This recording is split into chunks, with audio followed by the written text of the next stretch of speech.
gonna do it like this. Old school to new school, we got the interviews, B-Boy, Reg and Butter. What up, dog? Rare footage and rhyme ciphers, producers and songwriters, our podcast is live. Out cold. You don't have to write bars to be a superstar. We interview them all, managers and A&Rs, hood legends and athletes and record execs. Your favorite rapper's favorite rapper may be on the show next. If you're trying to get lit, then our show is the light. Blue checks don't mean shit if the amount ain't right. Like, share, and subscribe. Comment when we live. We on all platforms so you can watch anytime. Funky fresh in the flesh, y'all.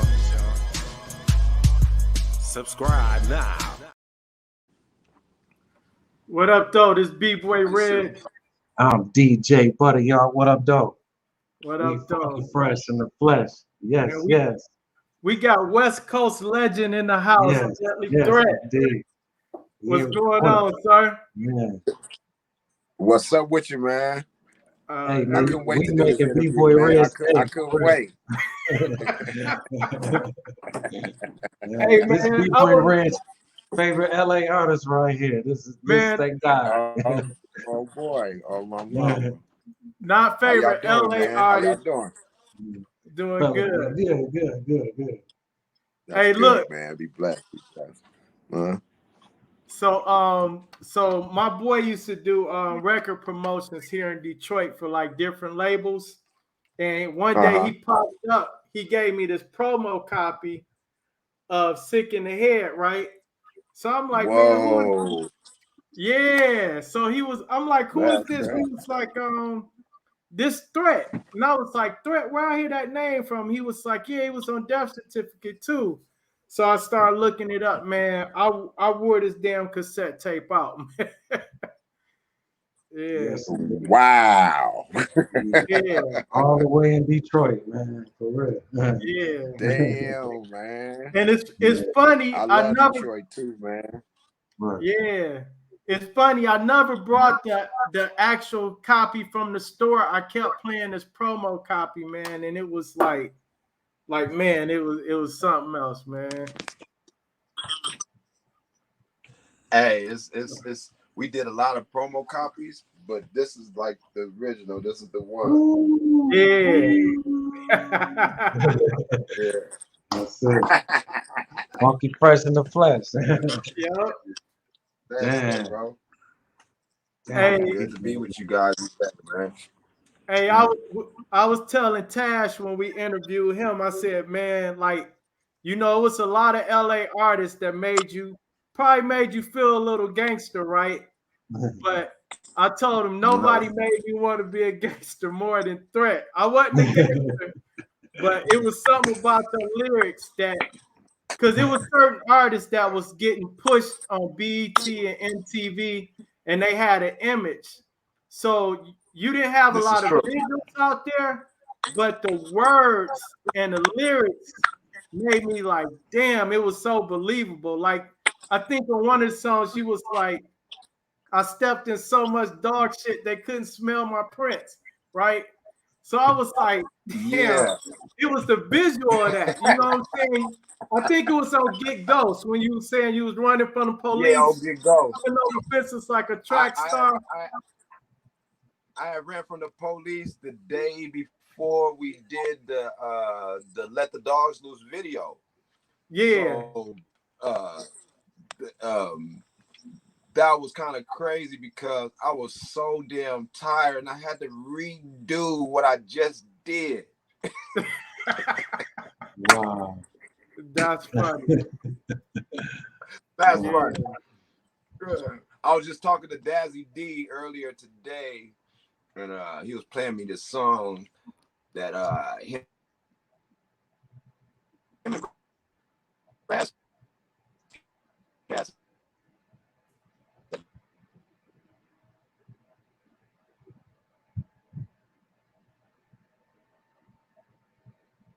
think we glitched out a little bit.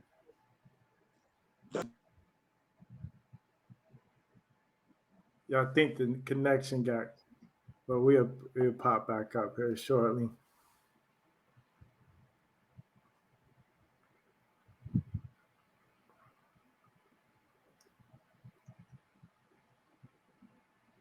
But because you had that, you had one of the songs on vinyl, right? Shut your punk ass up. Yeah.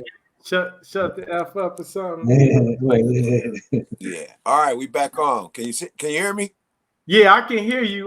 We don't see you though. I'm by the airport and shit, so it kind of got that planes coming in and going and shit, so it's fucking up my signal. Oh, okay, that's cool. Yeah, we can hear you. Can you hear me? Can't see you. Yeah. Might Damn, have I can to. barely hear you. Let's see. Let me hit the speaker, man. Let me hit the speaker. All right. Hit the speaker. All right. So the speaker on, we got you clear. We just can't see the visual on it. Let's see. Let's get you back. Notice how they sound is off too. Yeah, it was. It was probably that plane going on. Yeah, we probably have to log back on. Yeah, so what's going on, Butter?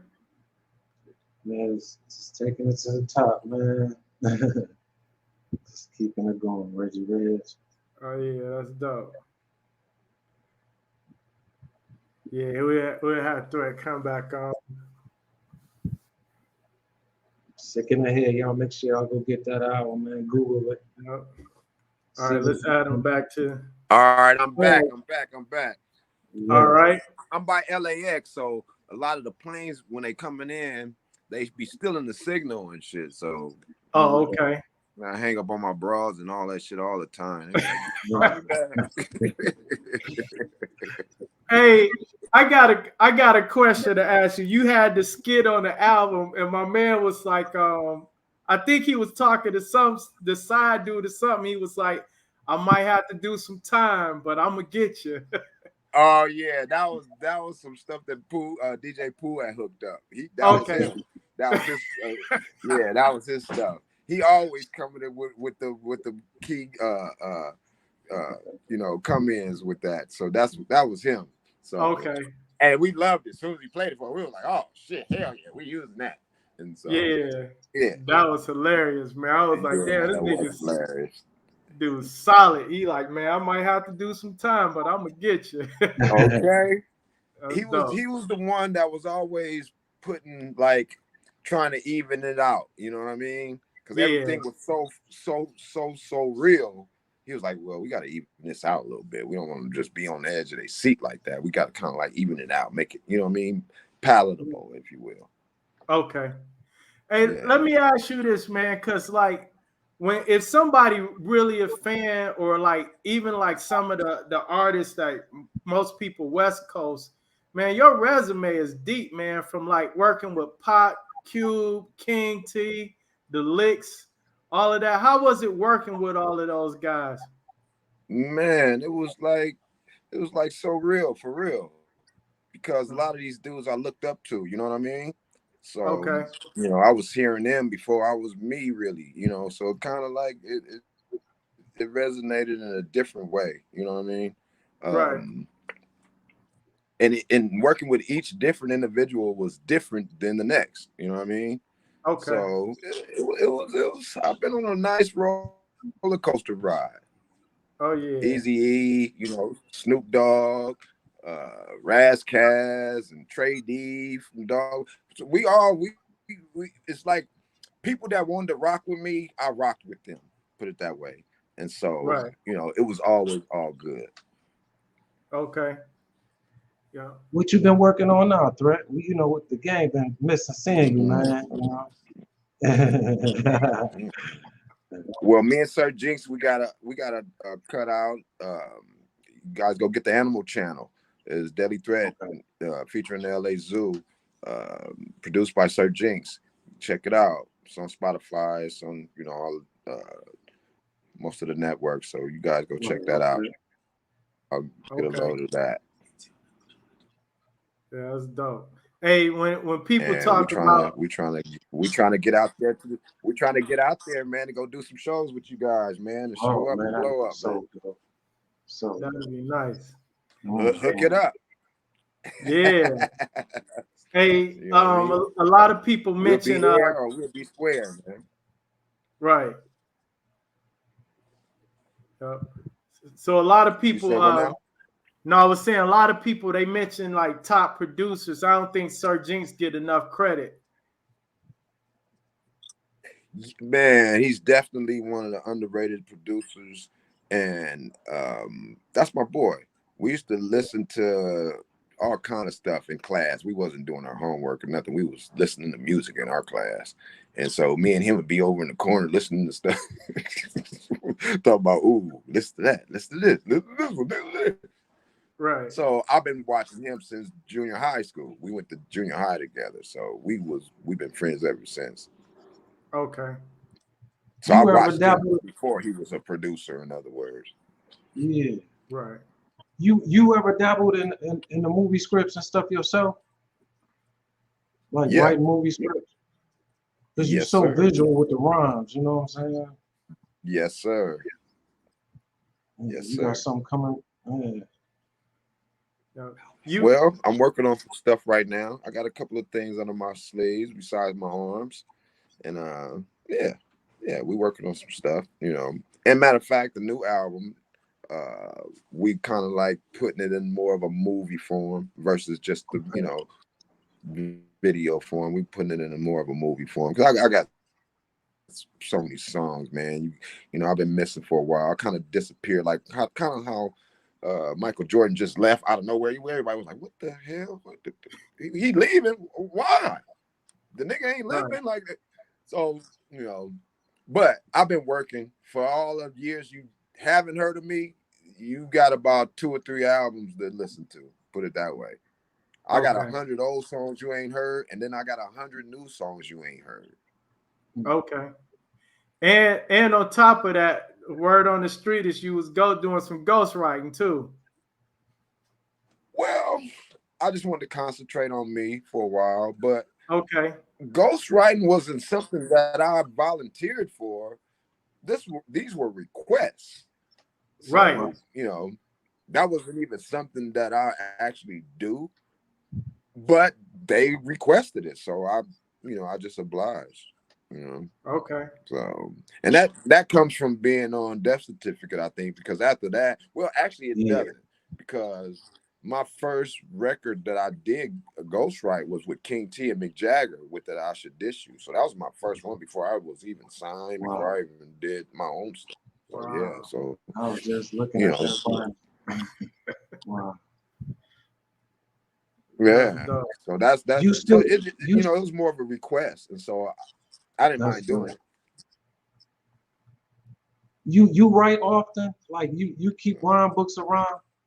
Like or you write with a beat, or you want to see what my can I show you what my computer screen look like? You're gonna trip off this. These are songs. Can you see that? Oh yeah. Wow. Oh yeah. There it is, the new the threat albums for 4 or 5 years to come. It's a catalog. They not ready for me. I'm dropping this year. Okay. And if y'all keep playing with me, I'm gonna drop an album every month. Right. For the next 2-3 years.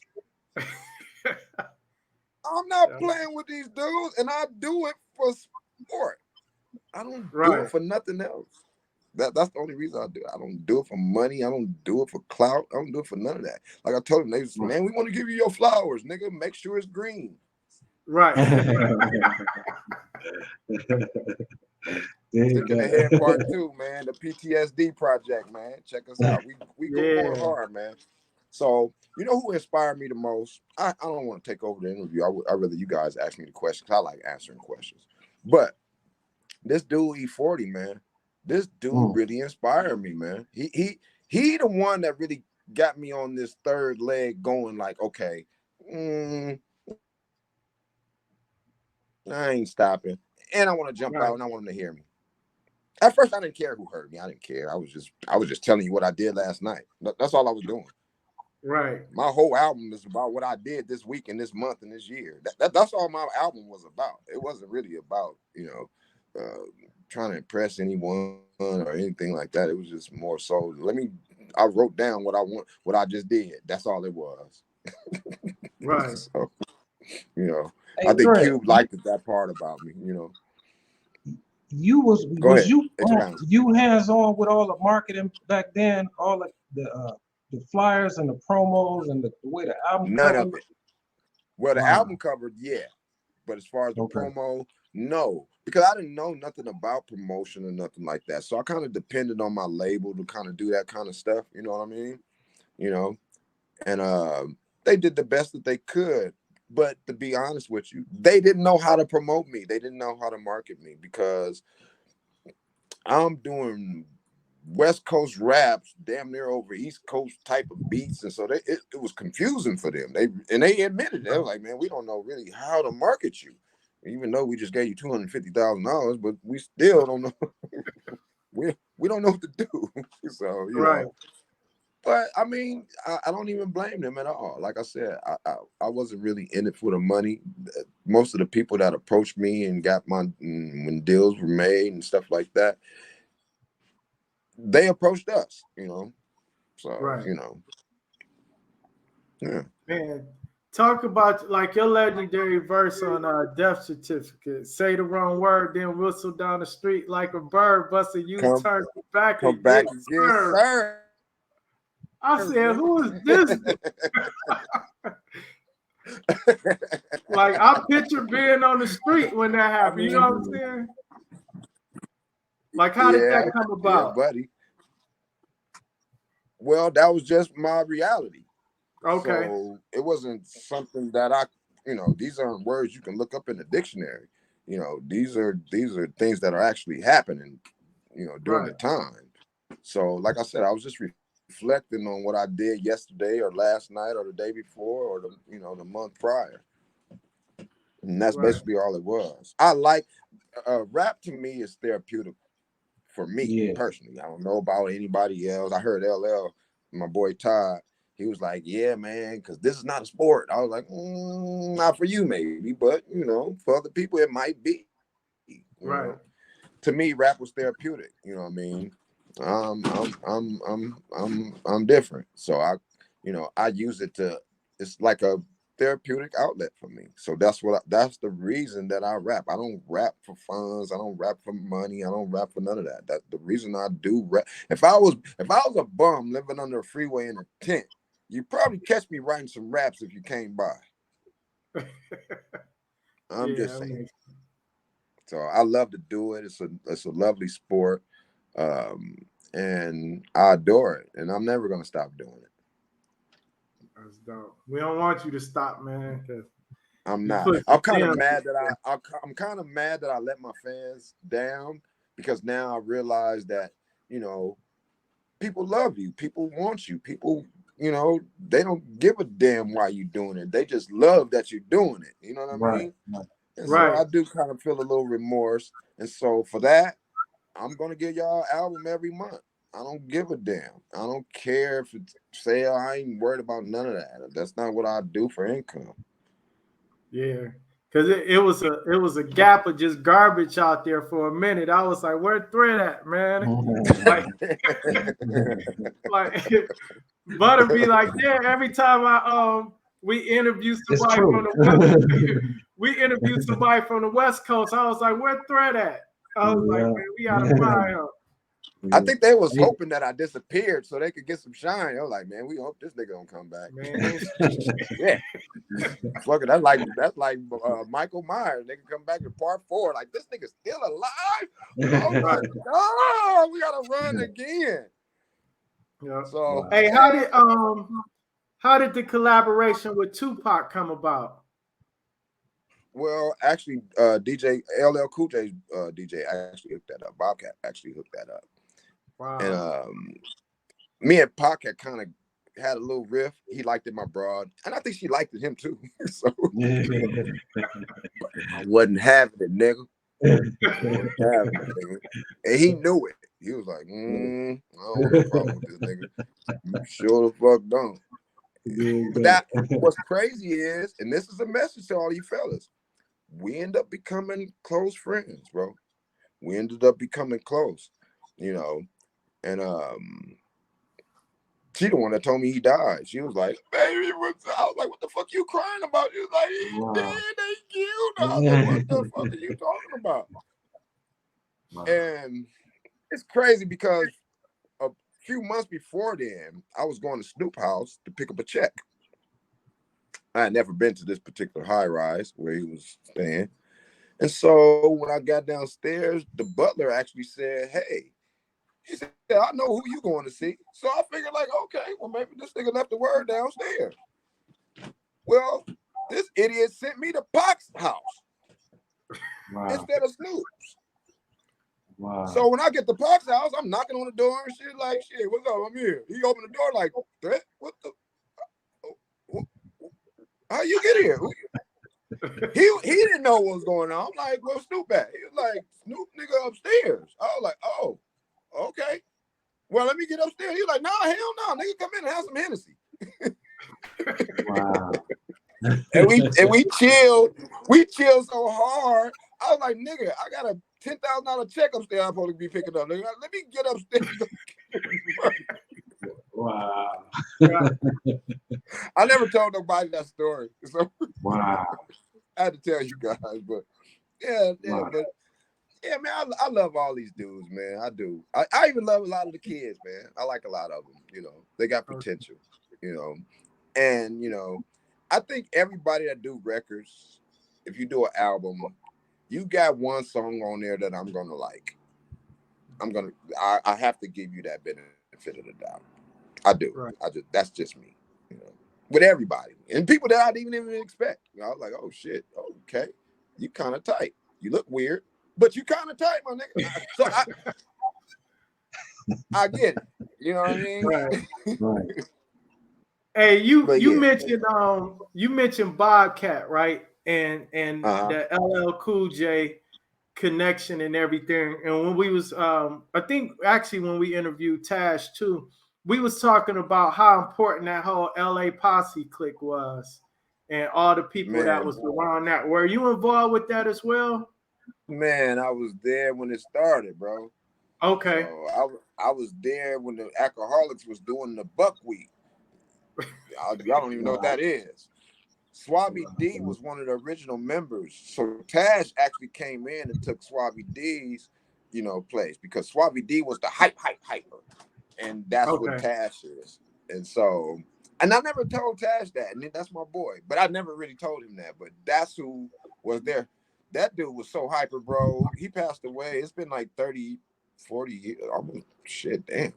I don't want to reveal my age. But yeah, it's been some years, you know, since he passed. But that was my boy too. But what's crazy is Tash ended up being my boy just like Swabby D was. Is that crazy? Right. Yeah. You know what's so wild, Fred, is that did you know it was a Compton, Michigan? No, I had no idea. It's like that you know, is it crazy. seemed like the relationship with us would even Detroit alone and LA Could hip we hop be related? we fuck around be related. Like somebody daddy been I mean, we gravitated to y'all music like off rip. You know what I'm saying? The King T's. Well, we do have a similar everything, man. Last time I went to Detroit, right? This is when Dr. Dre had got into it. I think he socked a police officer or some shit, knocked him off his horse or some shit like that. So I forgot. I think I was on college tour or something with Stethasonic and De La Soul and a few other people. We was on a college tour, and I went to go see one of my folks that live out there. So we went to this, and you guys might I don't know if you guys know, but we went to this little strip club and stuff. And I was like, this shit kind of feel like home out here. This is kind of crazy. Yeah, bro. And that was the first time I felt like, okay, let me keep my swivel on, you know. Niggas is crazy out here. I like this shit. This is my type of shit, you know. Sticking ahead, you know what I mean? Right. But that was the last time I've been to the D, man. Wow. Yeah. That's funny. you know, the connection with y'all and funk music, the Parliament stuff y'all was sampling and stuff it's a beautiful thing. You know, here we are. You know, I used to live That's around the paying block homage. from where. Wow. Yeah, we was paying homage, bro, because that's Yeah. what started our whole little get down. You know what I mean? Yeah, I live right around the block from George Clinton's studio in East Point, the disc. That's You know, crazy, man. that's how he got hip to Funky Fresh in the Flesh, because I used to put flyers and stuff in the studio. You know what I'm saying? So, That's crazy. Last time I was chilling with this dude, man, we out here at Skip Saylor's studio, and me, Jamie Foxx, DJ Quick, George Clinton, we all four in 4 different rooms. We in 3 different rooms, and I think Quick was messing with George Clinton, and then me and Jamie Foxx had our own room. We was doing our own thing, and I got into a ping pong match with this dude, Jamie Foxx, and he whooped my ass. I said, son of a bitch. So I told Quick, I said, man, whoop his ass, man. Then he whooped Quick ass. I was like, God damn. So we played again. I said, man, if I win this time, man, you got to do Wanda for the rest of the night. He said, all right, threat, bet. He whooped my ass again. I was like, God damn, I can't win for losing. That boy can play ping pong like a motherfucker, man. Hey, dog, Bad ending.